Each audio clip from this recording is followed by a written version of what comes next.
Shalom, beloved family. It's your girl Sophia, Spiritualite, and we're here for our daily prayer and card reading. We meet every morning at Thamur and every night at Sessor. We read, we say a prayer, we do a psalm, and then we do a three-card reading just to see what messages we can get from the Most High and from the angels. So, without further ado, all praise, all glory, and all honor goes to the Most High, the King of kings, the Lord of lords, the great I am, loving kindness, the God of Abraham, Isaac, and Jacob, David, Enoch, Moses, Noah, and Solomon. We thank you for another day to labor in the vineyard. We ask for permission to speak with the angels for just a few moments so that we can get a message that will allow us to be of better service to you and to the kingdom. When we enter herein with all humility, let God the Almighty One enter into this place by the entrance of an eternal happiness, of a divine prosperity, of a perfect joy, of an abundant charity, and of an eternal salutation. Let all the demons fly from this place, especially those who are opposed unto this work. And let the angels of peace assist and protect this place, from which let discord and strife fly and depart. Magnify and extend upon us, O Lord, thy most holy name, and bless our conversation and our assembly. Sanctify, O Lord, our God, our humble entry herein, thou, the blessed and holy one of the eternal ages. Selah. To the earthly mother, we thank you for being with us, we thank you for guiding us, and we thank you for walking with us down the path of life. O divine mother, illumine me with divine wisdom, vivify me with divine life, and purify me with divine love, that in all I think and say and do, I may be more and more thy child. To our older, wiser brother Yahushai, we thank you for the perfect example that you set of how to climb the tree of life and conquer the tree of death. And to the angels, to our personal guardian angels, to the archangels, to the Council of 9, to the Council of 12, to the Council of 24, to the 24 elders, to the 42-letter name of the Most High, to the 72-letter name of the Most High, to the Council of 144,000 angels, to the 216 angels that sit atop the tree of life, to the entire administration of angels, to all the angels whose names we know and the ones whose names we do not know. We ask that you come, be with us for just a few moments, and help us by giving us a message that will allow us to better do the will of the Most High and be of better service to the kingdom. All right, so let's read Psalm 51. Have mercy upon me, O God, according to thy loving kindness. According unto the multitude of thy tender mercies, blot out my transgressions. Wash me thoroughly from mine iniquity, and cleanse me from my sin. For I acknowledge my transgressions. My sin is ever before me. Against thee, thee only have I sinned, and done this evil in thy sight, that thou mightest be justified when thou speakest, and be clear when thou judgest. Behold, I was shapen in iniquity, and in sin did my mother conceive me. Behold, thou desirest truth in the inward parts, and in the hidden part thou shalt make me to know wisdom. Purge me with hyssop, and I shall be clean. Wash me, and I shall be whiter than snow. Make me to hear joy and gladness, that the bones which thou hast broken may rejoice. Hide thy face from my sins, and blot out all mine iniquities. Create in me a clean heart, O God, and renew a right spirit within me. Cast me not away from thy presence, and take not thy Holy Spirit from me. Restore unto me the joy of thy salvation, and uphold me with thy free spirit. Then will I teach transgressors thy ways, and sinners shall be converted unto thee. Deliver me from blood guiltiness, O God, thou God of my salvation, and my tongue shall sing aloud of thy righteousness.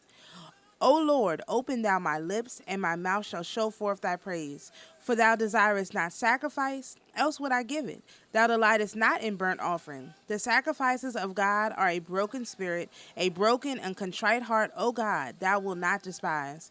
Do good in thy good pleasure unto Zion. Build thou the walls of Jerusalem. Then shalt thou be pleased with the sacrifices of righteousness, with burnt offering and whole burnt offering. Then shalt thou offer bullocks upon thine altar. Selah. So we have our daily deck here. Oh, here we go. And of course, this is our Tarot of Light deck. It is a beginner deck. It's easy to use, easy to understand. It is definitely something that will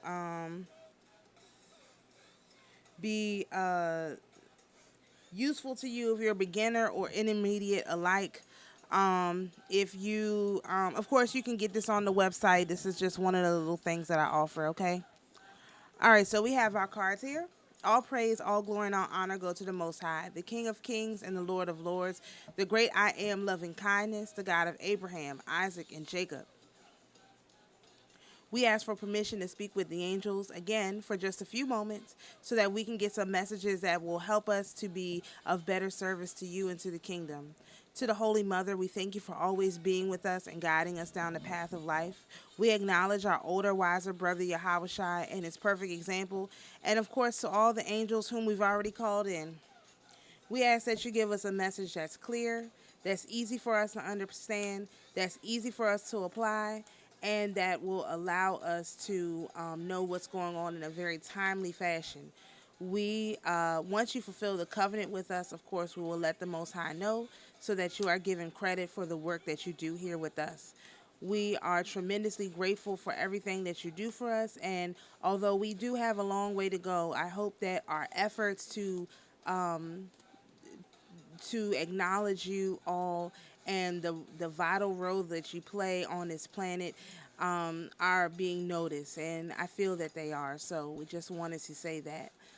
And again, thank you for all of your hard work. All right, so no cards fell out today. Let's see what we got. Ooh, we got this one showing up again. The Page of Stars, which is curiosity. We got this a couple weeks ago, too. We have the Ten of Angels, which is surrender. And let's see. We got the Three of Trees. So we are grounded in reality today. That's always a good sign.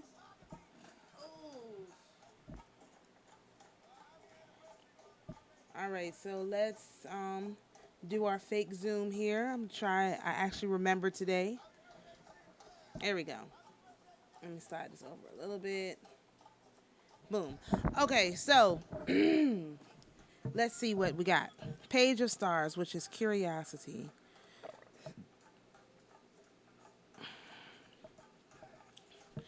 All right, it says, consider anything new as a way to discover more of yourself through curiosity.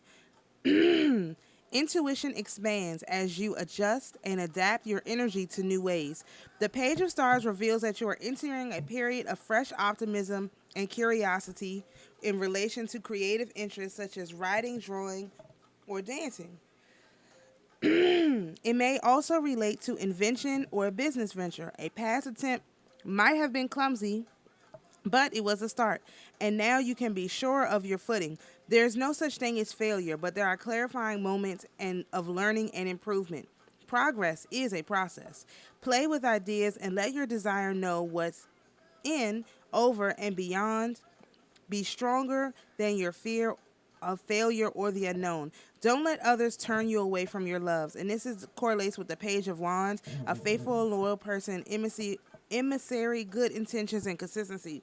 And so I feel that because this is in our past position, right? So on Saturday, Shabbatai put out a video about our relationship with money and how we really need to just throw out all our old programming and get all new programming and is regards to money. And so I think that this sort of is just a reinforcement that we have to go in a new way. We have to use our energy in a new way. And so continuing down the path of our relationship with money being such a negative relationship is not going to get us anywhere. We have to reevaluate our positions and do what we can to turn that around and to turn it into a new direction. So I think this is just indicative of that curiosity we all have, in regards to, it's some of the things that we're doing.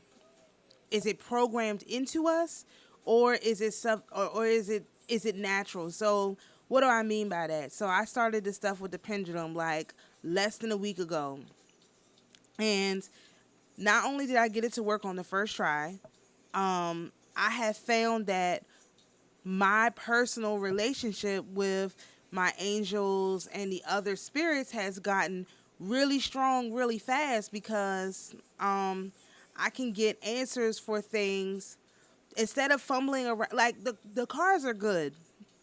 Don't get me wrong, the cards are good, but they do require they're not yes or no questions. So if you're trying to figure out yes or no questions, you need to use another strategy besides the cards. They're not going to give you a yes or no answer.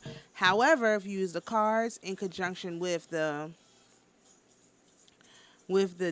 dowsing, it's called, I just saw what the actual word is, rhodomancy. Yes, we're going to use the proper terms here. If you use the cards in conjunction with rhodomancy, then you're able to get yes or no answers. Whereas, again, if you just need, if you're trying to develop a full thought about something, you could use the Torah, the tarot cards alone, or, other divination methods. But the whole thing that all of these are tools in a toolbox. Our ancient ancestors used all of these tools. They didn't use just one tool. It's like if you go to try and fix your car and all you have is a screwdriver. Screwdriver ain't going to do everything. Screwdriver might not do nothing because it might not be the right size screwdriver, so on and so forth. So the more tools you have access to, the more likely you are to solve a problem. For example, for some people, the Anana worked perfectly. That's all they needed was the inanimate object to absorb the energy, and that broke them of their their issues with money. But for some of us, we created a whole nother entity surrounding this stuff, and so we need a more aggressive technique to deal with it. So the Anana could only do so much. We have to put in some sort of effort and energy when we see that it's more than just a small thing. If it's a huge thing, we've turned it into, and a lot of us have, just with all the debt and everything else and our prior experiences. You need a more aggressive tool. So the Anana is like a passive tool, right? Sometimes you need a more aggressive tool to solve a problem. So if you need to, sometimes only a hammer is going to get the job done. Sometimes a small screwdriver will, L-wrench, but sometimes you need a hammer. So I think that the rhodomancy is a more aggressive thing because it gets right into your energy field, especially by the way that you're actually spinning it yourself. It gets it right into your energy field, and then all of a sudden, you got a whole nother thing going on. So that's why I think it's important for people to understand that, you have to be curious. So, the point I was trying to make about that is that I picked this pendulum up. I never used it before, and I could use it. That is a remembering of who I am. That's because I already knew how to do it. I didn't know that I knew. Same thing with the tarot cards. Same thing with the astrology. Same thing with just about anything I pick up. Except for languages. I was not the one doing any interpreting. I cannot do multiple languages to save my whole entire life. It is literally like a foreign thing. So I am not a person who was speaking a bunch of languages. You know what I mean? So, but other things I can pick up and it feels extremely natural to me. Like, oh, I've been doing this not my whole life, but my soul is very familiar with this. So as you try more things out, there's all kinds of things. There's runes, there's other kinds of divination, but the whole thing is you have to explore. You need to be curious enough to see, or ask the angels to show you some divination techniques that your soul used in past incarnations. That will be a good place to start. And then you can figure out, some people, they've always been healers. They've always been able to put their hand on somebody, see what the problem is and heal them in that way. They may not be so good at tarot cards or, some of the astrology especially is a little bit of a different science. So these things, and they're all science, they're all trial and error. You can observe results. See, I think the term science needs eventually, I don't know if I even want to bother doing a deep dive on it. I might just talk about it, because the way that they use science is completely wrong. It's science is going through the scientific method. It's a process for which you ask a question and you try to derive an answer that will apply to multiple people. And the more people that it applies to, the more sure you are of the answer to your question. And that's the same thing with the cards. If I do these cards and you watch them every day and I'm wrong every day, you will be like, man, whatever she talking to, that thing doesn't know what they talking about. And you would have to conclude that I'm doing this of my own volition, because only a man can lie, and the beings other than men can't lie. Well, demons can, but that's a whole nother thing. Angels don't lie. Let me put it that way. Angels don't lie. They're not men that they would lie. And the Most High doesn't lie. So anyway, I think I went on about that enough. I hope you get the point. Man, 16 minutes. Okay, 10 of angels.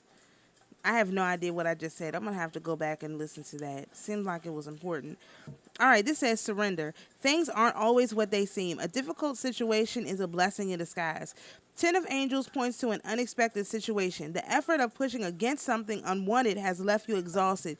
Give up control so that healing can begin and something new can be birthed. 10 is the number of suspension, also the number of Michael. It offers you a space to clean up and heal any ideas or beliefs that knock you from your center of love. The past has outgrown its usefulness, and yet you keep implementing the same familiar ways. This has or will lead to a dramatic end. There is strength in surrender. It does not need to be so dramatic. Experience is the greatest teacher, and this correlates with the Ten of Swords, which is ruin, desolation, misfortune, and grief. And this is true. If you continue to fight against the Babylonian money magic, you're going to continue to have problems with money. You can't fight against it. You need to transmute it, transform it. And we know this works with so many other things. Transmuting fire, transmuting different elements when we do our shrines and all kinds of stuff. We know that this works with all kinds of stuff, but we can't seem to figure out how to make it work with the money. That's again, this is a part of the cognitive dissonance. Like, you fighting against money while still asking for money is causing you all of this pain, when you could just surrender and say, look, what I'm going to do is transmute it. Like, you're in this form, we're going to transmute you from this form into another form. And I'm only talking about money because I want to be on this kick probably all week, because I feel like people won't talk about it, and then when people do talk about money, it's in such negative terms that they can never grow past it. So it's going to be something that I talk about in a more positive way, especially in regards to changing our personal thought patterns on it. We have to, transmute this negative energy instead of pushing against it by saying, like something I always say, oh, my father has cattle on a million hills. Yeah, but he also has the money to feed those cattle on a million hills. How can you feed cattle without money? You need some substance. And if we're going to be given great substance, how does that happen? Are we just going to magically be beamed down great substance, or are we going to be given the skills to take it? How does the Most High typically work? He doesn't typically just hand stuff over. We have to take the first step, which is an effort. Once we make an effort, he'll, back us up. But if we don't make an effort, then how can we get backed up? And so an effort is trying to reprogram your energy field so that your relationship is not with dead money. Oh, I feel like this used to be said in church all the time, but they just, of course, do everything wrong. Like how they talk about Yahweh Shai. They say, either you serve a man that died on the cross, or you serve a living, risen Savior. Well, either you serve a money that's a dead money, or you serve a living money. Not serve, but utilize as a tool in your toolbox, a living money. or you're crying over a money that's dead, crucified on the cross. Which one is it? And you have to choose. I mean, we got to move forward. The next step is to get our mindset together. And I do have some stuff coming out that I hope will help with that. But, you know, it's going to have a charge affiliated with it, because in order for you to make your mind expand, you have to spend money, because that is what is keeping our minds down right now. That's the only thing that's holding us back, is our relationship with this dead money, because the money is not dead. It's living. And another thing I found out with my rhodomancy is that you can also use it to ask questions, like to ask for stuff, to make requests. So, and then you will be given an answer if your request is granted. So, for example, I asked, I didn't, it wasn't really the question I meant to ask, but I asked, will I receive a little bit of financial relief today? This was yesterday. And said yes. And my mom got a check in the mail for me. I was like, wow, but it's not really for a lot of money. Why didn't I get more? And I realized immediately I only asked for a little. I limited my own self and my own questions. So, of course, you know, today I said, can I get a large amount of financial relief today? And it said yes too. So again, it's like retraining your mind to, you know, just think about it in different ways. And like for me, it's just about retraining your mind to function in different ways, because I did get more than I got on the day before so far, but the day is not even over. So already I woke up, you know, with something extra that I hadn't expected. So I only expect for that to expand. So, but the point of the matter is, I'm not trying to fight against the Babylonian money magic cycle. Not at all. All I'm trying to do is transmute that energy into energy that is more beneficial to me, to my highest good. So again, this is just a thought process. I'm sort of like, you know, prepping your mind for the next step, because we do have a next step that we're going to take, but it's, you know, you have to first start the process internally. See, because I started this process internally a few months ago. So this is just the outpouring of that internal process, and also as a result of what I requested when I made my covenant for the fast. Like, this is what I want in exchange for, you know, this sacrifice that I'm going to make in this fast, because I understand that ask and it shall be given, knock and the door shall be answered, seek and ye shall find. And if I just do a fast, I'm not asking for anything. Taking about the kingdom is what the purpose of it, but I still can ask for stuff in the process. What does taking back the kingdom look like for me? That's what I ask for. And so I am seeing that manifest in different ways every single day. But I ask for something, which is why I'm always, my thing now is going to be, when you do a fast, you have a theme for the fast, but you also want to make a covenant. Look, I'm going to do this. This is what I want. See, because when Gentiles fast, or when the church fasts, which churches don't really do fast, my church did, but they usually did like the Daniel fast or something over Lent. But when they fast, they're fasting to give energy to Caesar Borgia. So you're not fasting for your own, of your own volition, for your own benefit. You're fasting on behalf of the church to give them more power. So we don't understand that we can fast on our own behalf so that we can have the power that we would have been giving up. Or if you don't have a request that goes along with your fast, you're almost like forfeiting the energy that you put into the fast. I'm not forfeiting no energy. Right now we have I think knowledge, we perish for a lack of knowledge. I think we perish for a lack of energy. You know, we just didn't have the energy to do the things that we did before, because we got involved with all these different organizations and we were looking to the outside of ourselves instead of looking to the inside of ourselves. So yeah, everything I do, you know, I ask the Most High for something, for proof or for confirmation or for something, because if you don't ask, you can't receive. And that's why it has to be a balance of, when you have a product to offer, you take money for it, because you have stuff that you give away for free. Obviously, like I said, I'm going to continue to do these videos because they will be helpful as a record. Like, you'll be able to go back and see, a certain day something happened. You could come back and look at the day of the reading and use it as a reference point. Like, oh, for the nation, we pulled X, Y, and Z, and it seems like I'm now noticing the effects of this X, Y, and Z thing, right? So, anywho, that's what that is. Let's do the Three of Trees, which grounds us into reality. All praises to the Most High. We are not ungrounded.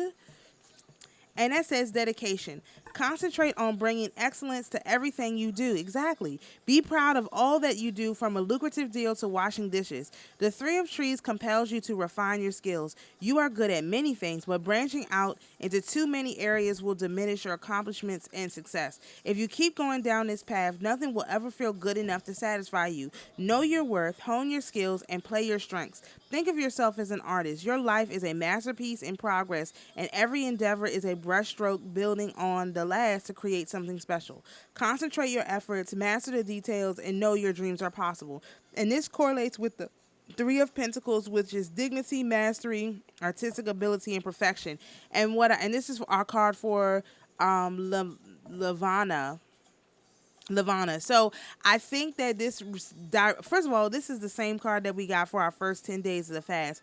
But I think this really relates to us, again, breathing life into dead energy. So again, I keep talking about money, but there's other areas of your life that have dead energy. It could be your relationships. It could be stuff with your kids. It could be anything. And you've kind of just checked out on it. But that's not what we really need to do, is concentrate on bringing excellence to everything. You want to have the most excellent home. If you are a homekeeper, you want to have the most excellent home. If you have a job, you want to be the most excellent on your job. Doesn't mean you have to work yourself to death, but every single piece of work that you do should be the best possible work that it has. And if you're a business owner, every product you offer should be the best possible product you can offer, and that dedication is rewarded. And so if we take that approach to everything in our life, including money, not excluding money, everything but money. No, if we take that approach to everything, including money, every way that we think about money, we bring excellence to it. We breathe life into it. We breathe our life force into the dead money that they, have us carrying around, into the dead bank accounts that they have us carrying around, to the dead debt that they have us carrying around, the illegal dead debt. We have to breathe life into that. We have to bring excellence to it. We have to release it from our energy field in righteousness, because it's illegal, especially a lot of the usury stuff. It's totally illegal. It's totally against the law of the Most High, and therefore it must be released. I don't care, however you want to deal with it is how you deal with it, but it needs to be released from our system.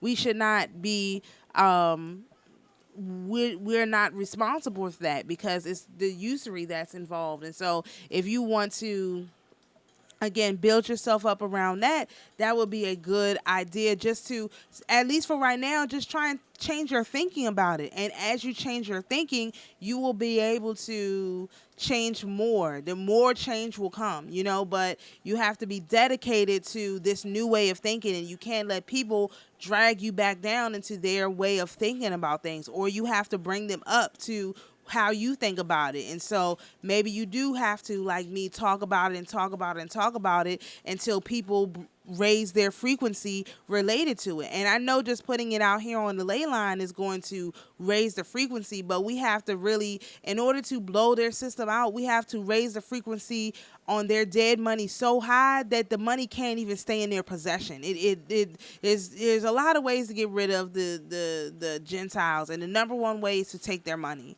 And we don't have to take it. Once we breathe life into it, it will magnetize to us, because we are magnets. Thoughts are things. We will bring it to us. It will just come.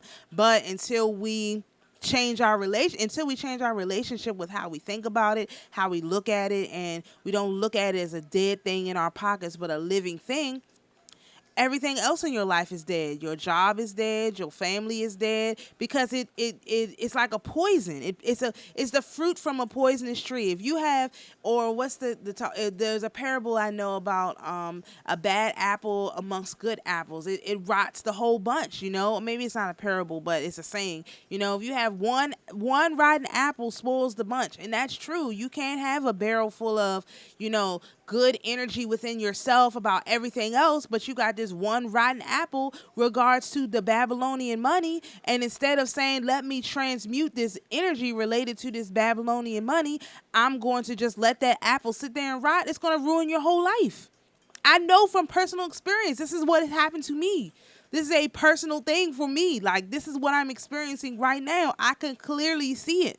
But that's only because I was seeking a way to turn this around for myself. I knew that the Most High had a way to turn this around. And I saw it, and I looked, and I saw it, and I looked until I found something that made sense, that I could make understanding of. Like, if it's a dead thing and you carry around this dead thing, that nothing in the universe is dead except for this thing, because they use evil magic or satanic Luciferian magic to kill something that was in fact always alive. So anyway, I went on about that too long, way too long. We're already 30 minutes out. I'm gonna let you guys look at the cards while I write this down. Let me change. Here we go. All right.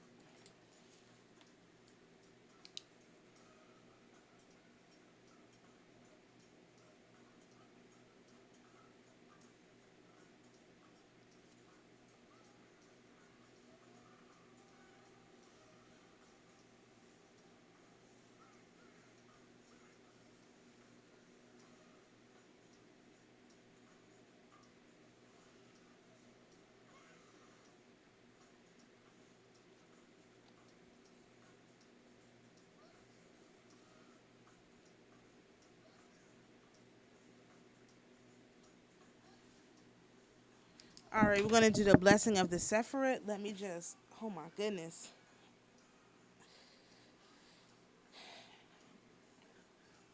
All right. Just pull it up. All right. Blessed be the light beyond all being. Forever blessed be the mighty one. Keter. Blessed be the breathing of origination. Forever blessed be the mighty one. Chokma. Blessed be eternal wisdom. Forever blessed be the mighty one.